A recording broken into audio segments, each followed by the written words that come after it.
Isso aí, galera, bora lá para mais um React. E hoje quem vai estar na tela conosco é o Marco Antônio Costa, advogado e comentarista político, vulgo Superman. Eu confesso que fiquei um pouco triste que o nome dele não é Clark Kent. Sou velho, tenho que fazer piada de velho, tá?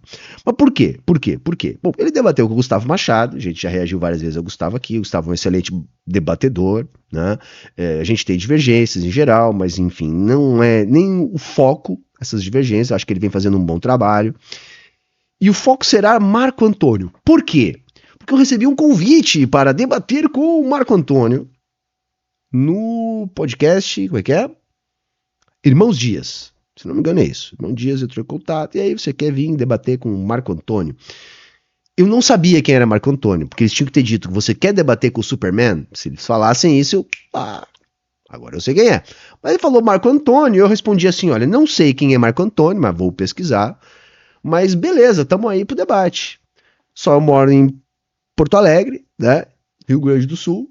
Tem que pagar meus custos para ir aí. Nem cobro muito, mas assim, pelo menos o avião e o hotel tem que rolar.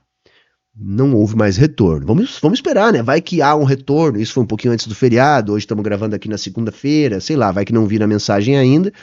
E vão pagar minha passagem e eu vou debater com o Superman. Quer dizer, com o Marco Antônio. Não sei. Eu debateria com o cara. Não conheço o cara, tá, gente? Vou ser bem sincero. Não me lembro de ter visto trecho superior a 30 segundos desse cara aqui. E do debate do Gustavo com ele, que é esse que nós vamos reagir a um trecho, também não vi nada. Eu vi ele rasgando o diploma lá, uma cena patética, diga-se de passagem, tá? Pegou o xerox do diploma e rasgou lá, enfim. Sei lá o que ele tava querendo provar com aquilo.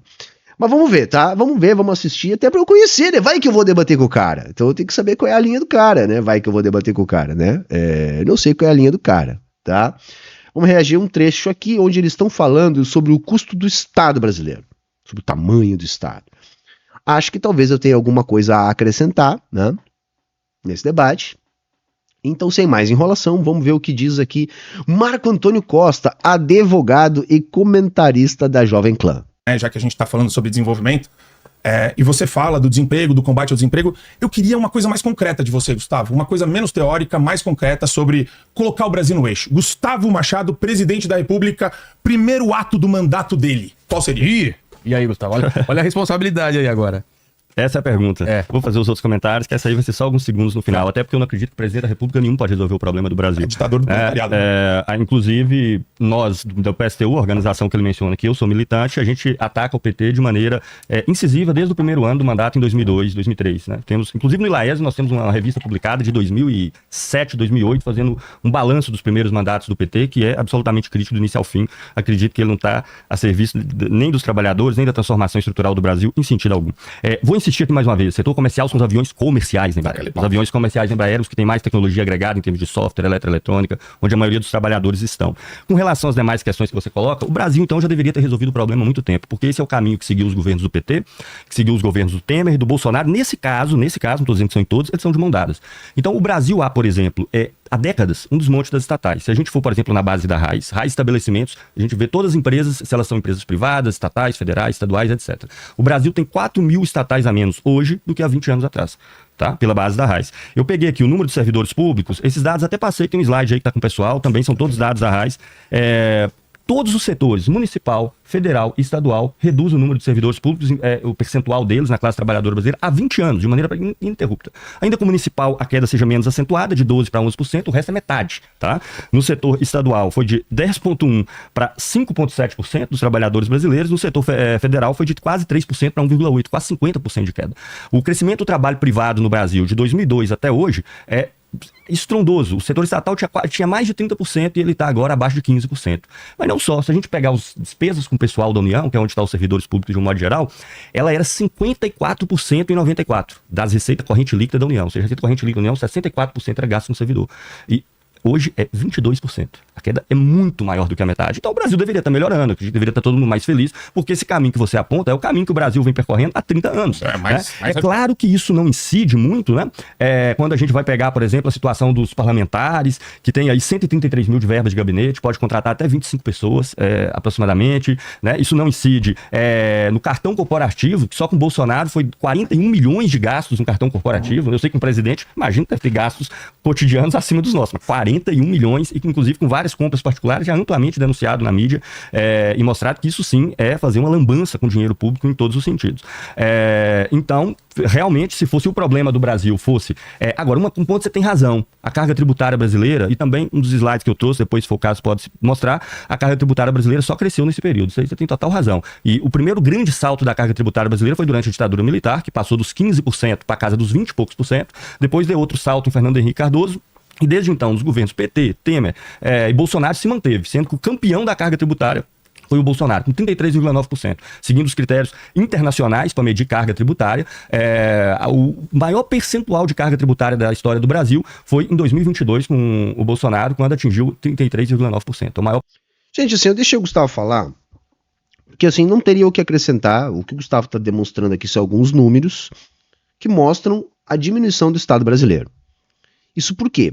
Porque o discurso desse tipo de debatedor, tipo o Marco Antônio, imagino, pela resposta do Gustavo, é o discurso padrão de uma direita que repete muitos jargões, mas pensa muito pouco, estuda muito pouco, que é aquela ideia do Estado inchado, da corrupção, que o Brasil não se desenvolve porque tem muito Estado, porque o Estado atrapalha. E o que o Gustavo está demonstrando para ele aqui é o quão sem pé nem cabeça é essa teoria. Porque, olha, o Estado brasileiro vem diminuindo fortemente nas últimas décadas, e se você estivesse certo, era para a gente estar melhorando, e a gente não percebe essa melhora.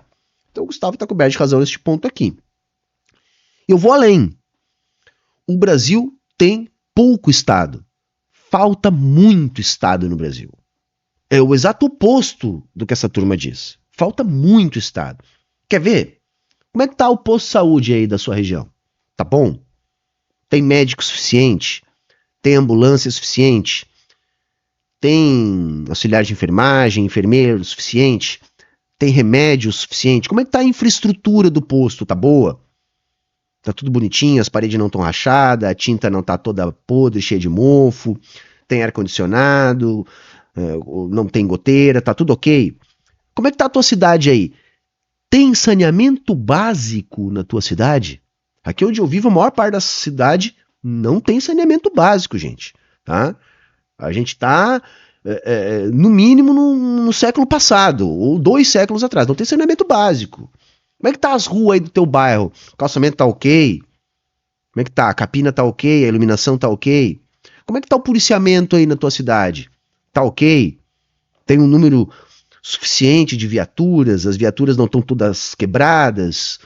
Tem um número suficiente de policiais, de delegacias, de postos da polícia militar? Como é que tá essas escolas aí na tua região? São 40 alunos por turma, 30 e poucos alunos por turma? Ou não, é um número mais razoável que permite uma educação melhor, tem um número a contento de salas de aula, de professores, a infraestrutura das escolas é boa, tem tecnologia, tem ar-condicionado, as carteiras escolares são de qualidade. Estão entendendo? Eu tenho 100% de certeza que as coisas não estão boas aí para vocês, dentro destes aspectos que eu estou aqui levantando. E o que é isso, gente? Isso é falta de Estado. Isso é falta de Estado. Entendeu? Ah, mas o Estado gasta muito no Brasil, 300 bilhões, sei lá, para saúde e educação. Caralho, mano, 80% da saúde e educação do Brasil ela é pública. Ou seja, o Brasil tem um déficit social muito grande. Então, se não tiver essa grana para saúde e educação, o que acontece? Tá entendendo? As escolas privadas não chegam a 20%. O que acontece? Tá entendendo? A qualidade da assistência previdenciária no Brasil. Tem um gasto enorme BPC. Tira o BPC, o que acontece? Estão entendendo? Então, primeiro, tá? O Estado brasileiro vem diminuindo Por quê? Porque não há um enfrentamento à política neoliberal. O neoliberalismo é uma fase estrutural do capitalismo. Tá? Então, o capitalismo hoje se estrutura na sua forma neoliberal. Na forma neoliberal do capitalismo, a gente tem essa característica de desmonte do Estado. Por quê? Porque o capital precisa encontrar novas áreas para continuar se expandindo.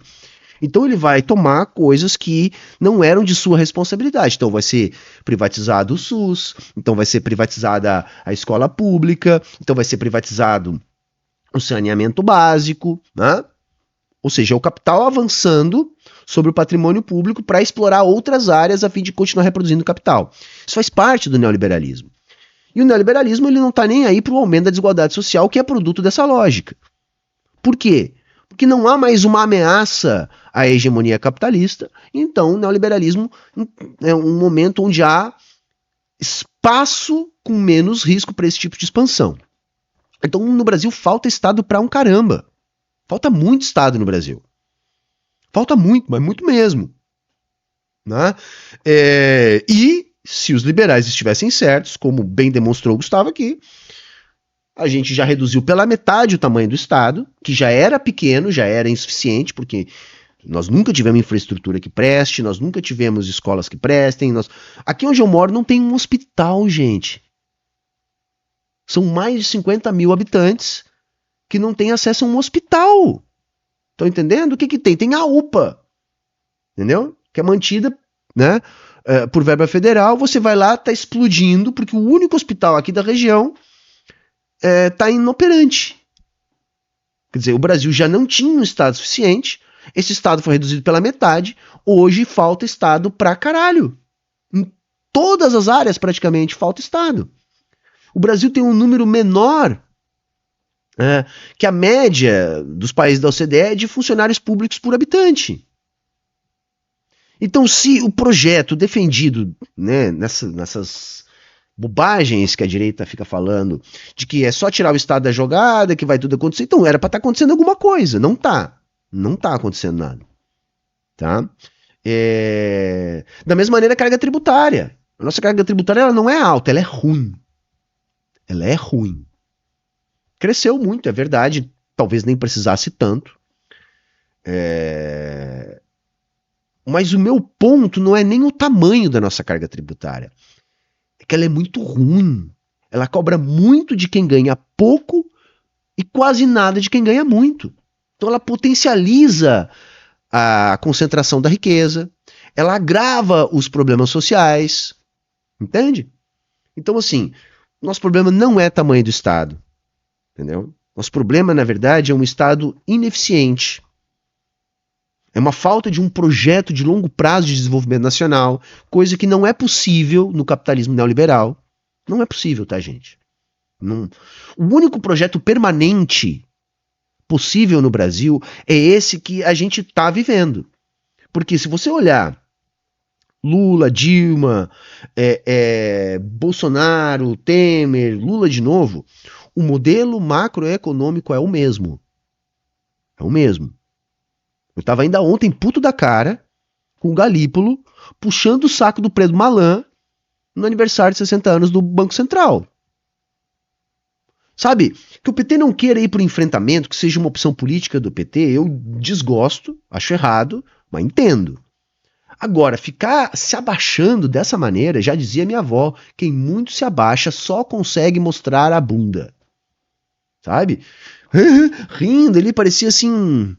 Não, cara, te preserva, você é presidente do Banco Central, tenha compostura, tenha a dimensão do cargo que você ocupa, não fica baixando a cabeça pra esses caras. Porque a gente deve muito pra você. Vai tomar no cu, porra. Desculpa o palavreado, mas porra, entendeu? Então assim, nós temos uma estrutura que coloca um piloto automático na nossa macroeconomia. A gente não decide sobre taxa de juros, a gente não decide sobre as ferramentas de política monetária do Banco Central, a gente não consegue ter controle sequer do nosso orçamento. Porque é imposto, em função de uma ideologia, uma regra fiscal altamente restritiva que não comporta o Estado brasileiro. É isso. A nossa regra fiscal não comporta o nosso Estado. Para quê? Para depois aparecer na manchete, que nem a gente viu 1, 2 semanas atrás, Em 2027 vai faltar dinheiro para saúde e educação. Não vai faltar dinheiro não. Vai faltar autorização para gastar. Porque a gente se colocou uma regra fiscal que impede que a gente consiga gastar o mínimo com saúde e educação. Então veja, nosso estado não é grande, não falta dinheiro, nem a carga tributária é alta, ela é ruim, muito ruim. Muito ruim. Acho que a reforma tributária que está sendo negociada agora melhora um pouquinho. Você sabe que a minha postura é essa, eu critico que tem que criticar, mas elogio que tem que elogiar. E não vou ser mentiroso de dizer que essa reforma não melhora um pouquinho, tá? Mas é um pouquinho mesmo, porque a parte melhor da reforma tributária é a que está sendo cortada e fatiada e que provavelmente não vai sair, tá? Como cashback, por exemplo. Tá? O cashback virou um mito dentro da nova reforma tributária. Mas era algo que eu achava interessante. Uma boa ferramenta, se ela fosse poderosa, ou seja, se tivesse margem, né? Uma boa ferramenta para redução de desigualdade social. Né? Então você tem um desconto para os mais pobres sobre o consumo de itens de primeira necessidade. Uma espécie de cashback, que foi proposta, inclusive. Mas isso já está virando água no meio da discussão da reforma. Então, assim, acho que o Gustavo teve muito êxito aqui. Ele demonstrou com os números para que o Marco Antônio é chamado de Superman. Não é Superman, é Marco Antônio Costa.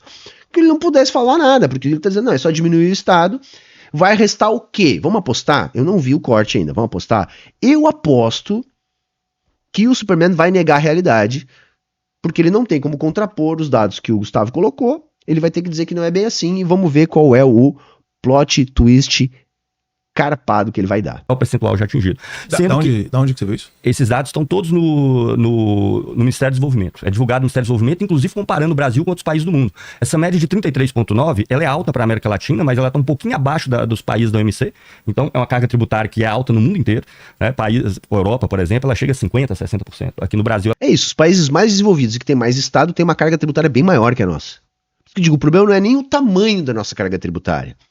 O problema é que ela cobra muito de quem tem pouco, quase toda ela é concentrada no consumo, isso afeta os pobres, porque o consumo dos ricos é residual na renda do rico, e para o pobre o consumo é 100% da renda. Então só aí a nossa carga tributária já é extremamente regressiva, ela cobra mais de quem ganha menos. Tá? Essa proposta de isentar quem ganha até 5 mil no imposto de renda e aliviar para quem ganha até 7 mil. Isso envolve uma compensação financeira para a União, cobrando mais de quem ganha a partir de 50 mil por mês, ou seja, 600 mil reais por ano. Essa turma que ganha 600 mil reais para cima, galera, paga 1,5%, 2%. O objetivo com essa cobrança a mais na proposta, né, para poder financiar a isenção até 5K, é fazer que essa turma pague 2,5%. Sabe até que paga um professor que não ganha 10 mil por mês? 27,5%. Isso está errado. Isso é que indigna a classe média, né, que é uma fração da classe trabalhadora, e principalmente a classe trabalhadora. Né? Não tem cabimento uma pessoa que ganha mais de 1 milhão por ano pagar 1,5%, e um professor que não ganha 10 mil por mês, ou seja, não dá nem 120 mil por ano, pagar 27,5%. E aí tem lá o áudio do Ciro Nogueira, lembram? A gente divulgou aqui no canal. Ele falando lá com uma turma lá, acho que da Faria Lima, sei lá, e a mulher dizendo pra ele, olha, aqui todo mundo tá na faixa dos 50 mil mês mais, nós não queremos pagar. Tá entendendo? A nossa elite econômica, além de tudo, é mesquinha. É mesquinha, cara. Porra, você ganha 600 mil por ano, mano. Você não quer pagar 2,5%. Saca? E aí quem é que vai pagar? O ferrado. O fudido. Esse vai pagar 27,5%. Então, se o problema não é o tamanho da carga tributária. O problema é que essa carga tributária é muito ruim. E para além disso, ela ainda tem um outro problema, que atrapalha a produtividade do Brasil. É um emaranhado tributário que dificulta muito que as nossas empresas consigam ganhar espaço no mercado. Então não é só na pessoa física que os impostos são ruins. Na pessoa jurídica os impostos são ruins também. Então nós temos, na verdade, uma estrutura tributária muito ruim. Não é nem a questão de ser muito alta, mas é uma questão de ser muito ruim. Ela na casa dos 30. Esse dado é do Ministério do Desenvolvimento, e não só o dado, ele dá ainda em série histórica, e comparando com vários outros países do mundo, mostrando que está um pouquinho abaixo dos países da OMC, o Brasil tem uma carga tributária um pouco abaixo, e o Bolsonaro foi o campeão da carga tributária. Por quê? Porque a carga tributária brasileira é despejada... Coloca o slide aí para nós, coloca o slide aí para nós, coloca o slide aí para nós. Mas você tem no celular? Viu? Eu falei que ele ia ter que contestar os dados. Por quê? Porque o nosso querido Marco Antônio não vai ter o que dizer depois disso. Entendeu? Não vai ter o que dizer depois disso. Então ele vai ter que contestar o dado, ele vai ter que fazer algum deboche, ele vai ter que tentar dar algum plot twist carpado, né? É isso. Pode dar uma parada? Pode dar uma paradinha? O prêmio de campeão da carga tributária. Agora eu descobri Eu criei, pô. Eu criei. Chama até o Bolsonaro lá e dou troféu. Chama o Bolsonaro Você pra dar o tiver no troféu, celular, então, que eu tô dá pra sentindo mostrar cheiro de aqui. mentira. Tem. Ô, Léo, a gente pode mostrar aqui na câmera central também, se ele quiser. Esse Melhor. dado, a parte do Brasil aí, é um gráfico todo coloridinho, porque eu separei pro governo, para ficar mais fácil das pessoas localizarem. Eu acho aqui rapidinho, então. Tá. Não, são 5 minutos. Ah, tá. É a resposta. Isso. A gente vai se empolgando. Tá aqui, tá nesses. Mas eu não entendi. Você quer diminuir Aqui, a ó. carga ou você quer aumentar a carga? É isso daí? Deixa eu mostrar aqui pra pessoa. Então, Até onde eu sei, No meio o aqui? PSTU quer Esse aqui, aumentar a carga. Vamos lá. Léo, Aumenta a vê se... isso. Aí a gente tá coloridinho aí por governo, tá? Aí. O roxinho ali é o nosso mas- Bolsonaro com 33,9%, tá? Isso aí tá nas séries históricas do IPEA também, tá? O IPEA, ele republica esses dados, que no caso é a fonte secundária. O maior carga tributária da história do Brasil. Eu tô radicalmente contra a carga tributária, só que por que a carga tributária cresce e os serviços caem? Porque elas são destinadas por capital, por meio de dívida pública, terceirização e outros meios. Contigo a reta. Basicamente é isso, né, gente? A nossa carga tributária, atrelada ao nosso modelo capitalista, ela é um grande esquema de transferência de riqueza dos pobres para os ricos. E aí tem um outro ponto que eu acho importante eu comentar aqui também. Tem muita gente que acha que a gente pode basear um projeto de desenvolvimento nacional na tal da burguesia nacional. Não dá. Não tem. Por quê? Porque nós não temos uma burguesia industrial, gente. Tá? Nós não temos uma burguesia industrial. Ah, mas tem lá um fulano. Não, gente, estou dizendo significativamente, de maneira relevante. Não há um bloco de burgueses da indústria nacional interessados no mercado interno brasileiro, a fim de que a gente possa fazer qualquer tipo de aliança tática com essa gente. Não tem. Não tem. Onde é que está o grande bolo, né, a grande quantidade da nossa burguesia? Numa simbiose do capital financeiro, bancário, rentista, fundo de pensões e agronegócio. E aí inclui-se também mineração. E eu digo uma simbiose por quê?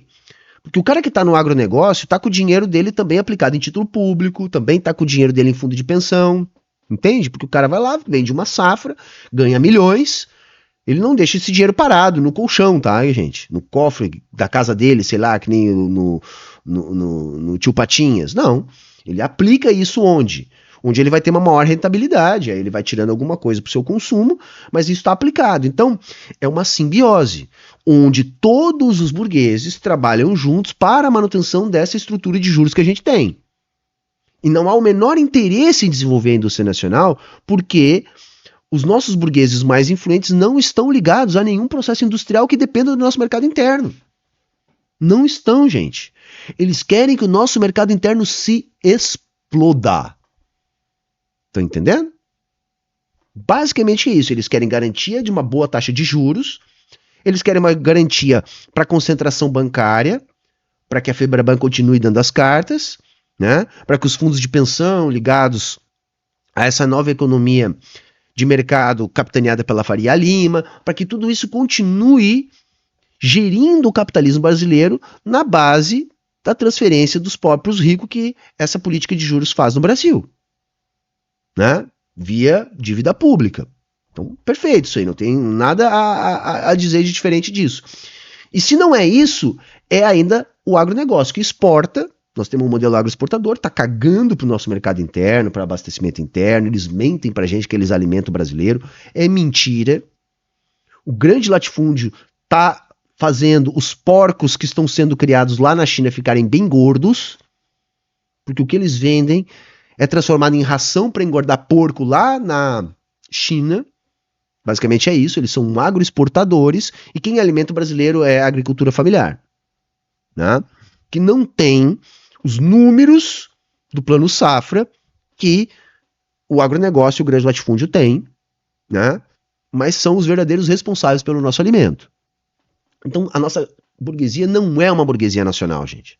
Não é uma burguesia industrial nossa. Se depender dos nossos burgueses, nós vamos vender o que nós temos de melhor. Hoje, o que nós temos de melhor na nossa indústria? Petrobras, Embraer, WEG, né? Tirando a WEG, são estatais, né? Mas mesmo a WEG, que não é estatal, depende da compra estatal. Das estatais que compram deles, do Estado que compra deles. Então, depende da compra governamental também.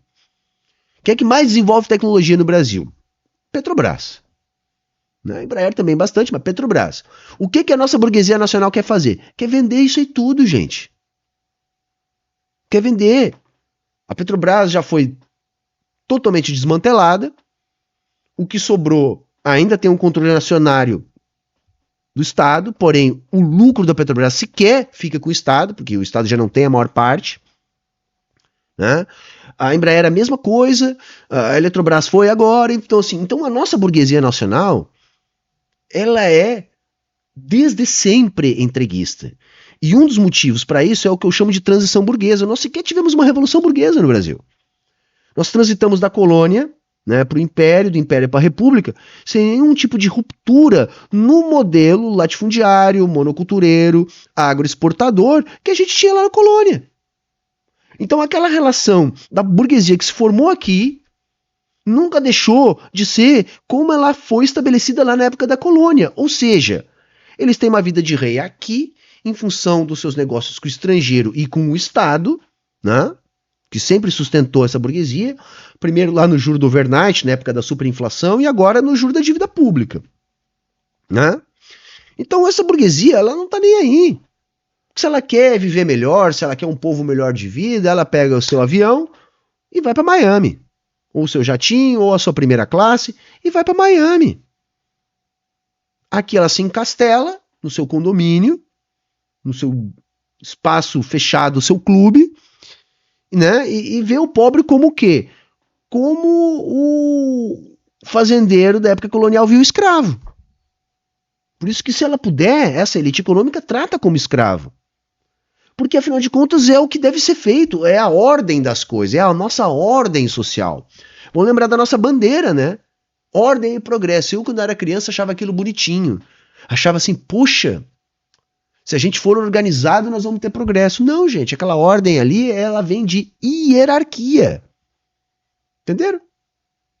Aquilo ali é um resumo do lema do positivismo. Né? O amor por base, a ordem por princípio, progresso por fim. Acho que, se não me engano, é isso. Augusto Conte. Né? E para os positivistas, a democracia sequer era boa. Por quê? Porque o povo não sabe votar. Então é melhor que se tenha uma elite capaz de decidir pelo povo, pelo benefício do povo. Então a nossa elite, ela não quer alterar essa ordem. E a ordem é, a gente manda, vocês obedecem, a gente é a aristocracia, vocês são os escravos. Então não dá para contar com essa turma aí para Projeto Nacional de Desenvolvimento, não, viu? Não existe isso aí. É contra o aumento da carga tributária? Radicalmente. Você é a favor da diminuição dela, então? Óbvio, né? Radicalmente? Por definição.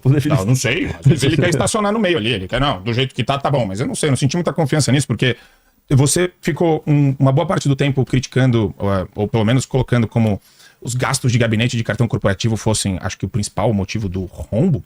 Você é que falou isso. Eu não. Você falou. Eu mencionei esse Você fato. falou gasto de gabinete de cartão corporativo, e daí você pegou um monte de dado relativista, de pessoal, relativista dentro do contexto que a gente está explorando, porque a questão é a seguinte, o rombo da Previdência vem da onde? Mas vai ser a tem- dinâmica do debate? Ele vai ser assim? Mudou agora? Não, Só pra mim eu sei, entender. eu não Não, sei. ele Então vai... gasta seu Então tempo. vai 3 minutos e Gasta depois seu tempo, ele... depois eu falo. Em 3 minutos, Tá, então, você tem o rombo da Previdência. Eu não tô nem entrando em esquemas de corrupção, tá? Porque tudo onde o Estado põe a mão, você tem ainda uma prevalência gigantesca de concertações e acordos criminosos. Saca? O Gustavo deu dados, gente, né? E o cara chamou os dados de relativos. É isso. É isso. E delituosos. Como a gente tá vendo agora, né? Quer dizer, os caras estavam descontando dinheiro de aposentado na forma de benefício de maneira compulsória. É um negócio horroroso, cretino.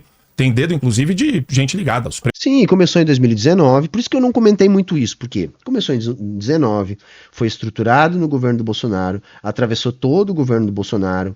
Um dos beneficiados pelo esquema foi doador, doou 60 mil para a campanha do Onyx Lorenzoni, que era o responsável pela pasta ao longo do governo Bolsonaro. Vocês entenderam? Tinha um esquema de corrupção no ministério do cara. Um dos corruptos que se beneficiou do esquema doou para o cara que deveria estar fiscalizando para que a corrupção não acontecesse. Ah, mas então a culpa foi só do Bolsonaro? Não, chegou no governo Lula, o que aconteceu? Tudo bem.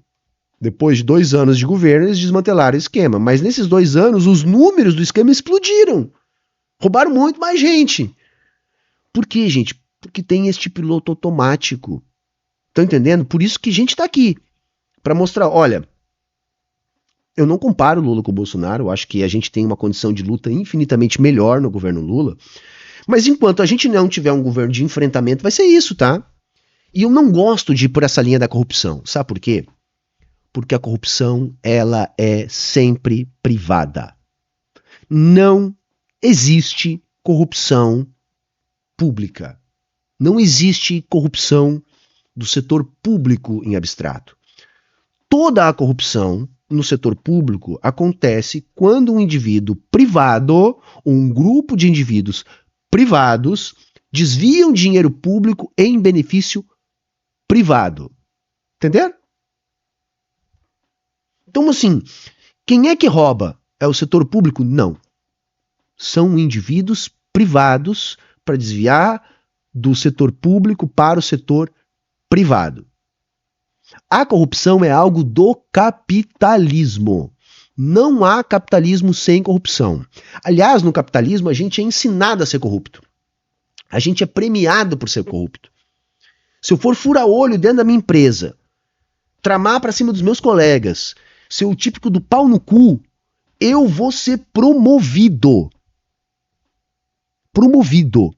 No capitalismo, se você é um ladrão, mas anda num carro de bacana, mora numa casa bacana, você vai ser tratado como bacana pela sociedade. Ah, mas é ladrão. Não interessa, ninguém questiona isso. Se você é pobre, mas é trabalhador e honesto, você é um fudido porque você é pobre. Tá? Vou contar uma historinha aqui. Eu tenho uma irmã mais velha, e quando ela era jovem, eu era criança ainda, eu lembro muito bem dessa história. Meu pai não gostava dos namoradinhos da minha irmã. Não gostava. Era tudo vagabundo, era tudo maconheiro, ninguém prestava pra minha irmã. Por quê? Porque eles eram, geralmente, da nossa classe social. Entendeu? Minha irmã era pobre, arrumava um namoradinho pobre. Normal. E meu pai não gostava, era tudo maconheiro. Tudo vagabundo. Não interessa se a pessoa não era maconheiro, se a pessoa trabalhava, era tudo maconheiro, era tudo vagabundo. Um dia minha irmã arrumou um namorado que o meu pai gostou. Porque ele tinha dinheiro. Tava sempre arrotando coisa. Que eu tenho isso, eu tenho aquilo, eu tenho bens, eu tenho aplicações, eu sou um empreendedor, né, tenho os meus negócios, tal, porra, aquele cara era bom, ele não era nem do nosso município, né, conheceu o cara de Porto Alegre e tal, dinheiro. Um belo dia nós estávamos almoçando, né, e um programa tradicional da família gaúcha, deixa eu só tomar uma aguinha aqui.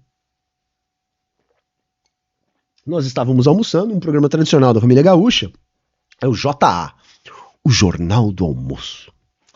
Nós na mesa, comendo, aquela coisa toda, família. Daqui a pouquinho, quem é que tá na televisão? O namoradinho da minha irmã. Em que circunstâncias ele estava sendo preso? Porque o empreendimento do cara era contrabando de produtos eletrônicos. O cara era um contrabandista. Aí ele apareceu na televisão preso, tá ligado? É isso. É isso. Mas aquele que era o bom. Ah, aquele ali que é o bom. Tava lá com as mãozinhas pra trás, algema, fulaninho de tal, pá, preso. Tá entendendo? Meu pai é um senhor que nasceu em 1943, tá? Não tô aqui pra criticar meu pai, mas é normal. Hoje ele já mudou bastante, tá? Com uma cabeça até bem boa no sentido da política, né? Mas tá entendendo que isso é o normal? A postura que meu pai teve é a postura normal. É o que acontece. Tá entendendo? Por quê? Porque não interessa, cara. Não interessa. Se você é pobre, você já não é bom no capitalismo. Se você é rico, você já é bom. Não interessa se você é ladrão. Uma vez, já que estamos contando história antiga, uma vez eu trabalhava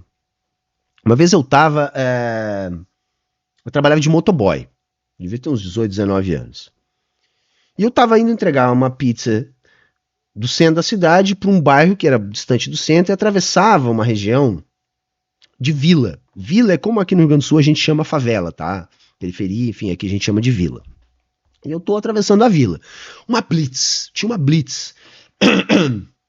Uma blitz da Polícia Militar de Trânsito.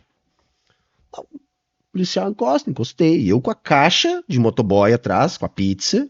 Na época não era essas mochilas, era aquelas caixas de fibra que a gente usava. O motoboy encosta e eu, a carteira em dia, a moto em dia, tudo certo. E aí o policial, habilitação, documento do veículo. Ah, pois não, tá aqui. Aí o PM, cu de cachorro, olha e come daqui, ó, mas essa tua moto aí não tem mata-cachorro. Pra quem não entende, minha gente, mata-cachorro é um acessório que se pode colocar na moto. Mas, tipo, não é um item obrigatório, as motos não vêm com mata-cachorro. Quer dizer, a maior parte das motos sequer tem mata-cachorro, porque não se usa isso. Mas o cara queria achar alguma coisa pra me multar. Porque ele já me parou aqui. E aí, malandro? Hã? O que tá fazendo aqui na vila? Eu estou trabalhando. Cadê a maconha? Não tem maconha nenhuma, eu tô entregando. A pizza tá aqui, não vou entregar. Sou trabalhador. Que é trabalhador, rapaz? Conheço esse teu jeito. Pelo meu estilo, ele disse que eu era maloqueiro. Se fosse hoje, ele ia me chamar, sei lá, de cria, de mandrake, sei lá como é que a gurizada hoje chama. Na época era maloqueiro. Eu conheço maloqueiro de longe. Entendeu? Pra minha roupinha e tal. Cadê a maconha? Não tem. Mas a tua moto não tem mata-cachorro, então eu vou te multar. Pô, nisso eu já fiquei puto. Só um pouquinho. Só um pouquinho. Minha moto é toda original. Né? O senhor não pode me multar porque eu não tenho um acessório na minha moto que não é obrigatório. Mano, o cara me deu um tapa na cara. Entendeu? O cara me deu um tapa na cara. Tipo, eu acho que veio um cara que devia ser superior dele, sei lá, eu. Aí chamou ele pra um canto, conversaram um pouco, aí volta, não ele, o outro. Me entrega meus documentos, ó, você não vai ser multado, não, tudo bem, tal. Mas, porém, entretanto, eu dizia com tudo, né, o senhor tá errado, o senhor não podia ter resistido à abordagem do policial, entendeu? Ele ainda me deu uma moral ali, mas me mandou andar, mas não me deu a multa. Claro, ele não podia me dar aquela multa. Ou seja, como eu tava na vila, pela roupa que eu usava, pela moto que eu andava, eu automaticamente era um vagabundo maconheiro. Sendo que eu não tinha maconha e eu tava literalmente trabalhando. Eu tava literalmente trabalhando. E o cara me chamando de vagabundo. Por quê? Porque eu sou pobre. Tá entendendo? Então a pobreza, gente, ela te coloca um crachá de ser inferior. Sabe? De pessoa que você pode dar um tapa na cara. Que você pode chamar de vagabundo mesmo estando trabalhando. Entendeu? Agora, se você para na blitz de carrão, você vira doutor na hora. Pois não, doutor, por favor. Rapaz, que doutor? Eu nem sou doutor porra nenhuma, mas você vira doutor na hora. Entendeu? Na hora você já virou doutor ali. Entendeu? Você já virou doutor. Então é disso que a gente tá falando. Tá entendendo? É isso que a gente tá falando. Supremo Tribunal Federal, né, filho de ministro do Supremo, e Lula, filho do Lula, quer dizer, foi a festa dos filhos ali, e não tô nem entrando em Petrolão, Correios, Postales, que tá endividado ainda, pagando os funcionários deles, né, de um rombo que foi criado pelo mensalão, um baita desvio de grana, quer dizer, esse é o ponto, né, não dá pra ficar com essas porcarias mais. Eu vou te falar por quê, porque não funciona. Qual que é o objetivo de você ter uma empresa estatal que nem os Correios? Aí você fala, não, porque a comunicação via cartas, a comunicação precisa existir entre... Não, imbecil. Eu não vou ver mais, já tá bom. Mas só pra terminar, Os Correios, gente, os Correios são fundamentais, tá? Porque se privatiza o Correio, eles vão pegar o néctar, é isso que eles vão fazer, tá? Vão fatiar, vão privatizar o néctar, onde dá para ter lucro. Agora, nos confins do Brasil, que o Correio atende, que muitas vezes é o banco, que muitas vezes leva vacina, e enfim, esses eles não vão querer, porque isso não dá lucro e nem tem como dar lucro. Mas deixa eu contar uma coisinha pra vocês, tá? Estatal não é pra dar lucro não, viu? Se der, é melhor. Eu acho que dá pra trabalhar pra não ter prejuízo, acho que é ok, mas o principal é, estatal deve servir para prestar serviços públicos. Ponto. Entendeu? Nenhuma estatal deve dar lucro. Se ela der, é melhor. O ideal é que não dê prejuízo. E eventualmente vai dar. Vai dar. Dependendo, né, do setor. Mas a gente tem que lembrar para que serve uma estatal. É para atender aquilo que ninguém do mercado gostaria de atender. Vocês acham que alguém vai pegar, vai lá no interior do Acre, fazer serviço que o Correio faz, sendo que isso dá um prejuízo enorme? Ninguém vai fazer. Então qual é o plano sobre o Correio? É fatiar, privatizar a parte boa, né, para o capital se apropriar. A parte ruim vai continuar com o Estado, vai continuar dando prejuízo, porque a maior parte do prejuízo vem dessa parte, né? E aí vai estar tudo certo, porque eles já privatizaram o que eles queriam, vai morrer o assunto. Vai continuar o prejuízo na parte pública dos Correios, mas vai morrer o assunto. Estão entendendo? Mas assim, gostei. Acho que a gente já conseguiu fazer uma discussão bacana, né, aqui. E enche o saco desse fronha aí, tá? Marco Antônio Costa. Marco Antônio Costa. E eu adivinhei que ele ia questionar os dados. Tá bom? Mas se você chegou até aqui é importante, viu? Deixa o teu like, deixa o teu comentário. Se possível, colabora com a manutenção da programação.